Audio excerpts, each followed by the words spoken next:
আমারে দিলেই হইব স্যার। আমার কাছে 50 টাকা আছে তো স্যার, আপনি ওই যে আমারে আধা কেজি মাইপা দেন, আর খেজুর 15 টাকার যতটুকু হয় স্যার অতটুকুই দেন। আমি আপনারে 50 টাকা দিয়ে দিতেছি স্যার। শোনো, আধা কেজি তরমুজ তো আর বেচে না, তুমি একটা তরমুজ 1 কেজি খেজুর লও, ভাই হিসাবে দিলাম। ও স্যার, আপনি আমারে এভাবে দিলে আমি নিব না স্যার।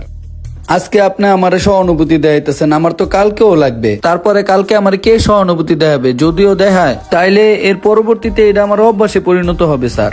তাতে করে আমার কি হবে স্যার? লজ্জা ভাঙা যাবে, আমি তখন মানুষের কাছে হাত পাতবো স্যার। আমার দরকার নাই স্যার, আমার অতটুকুই দেন স্যার।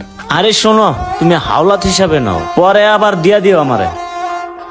আরে একটা তরমুজ দিয়া দাও, 1 কেজি খেজুর দিয়া দাও।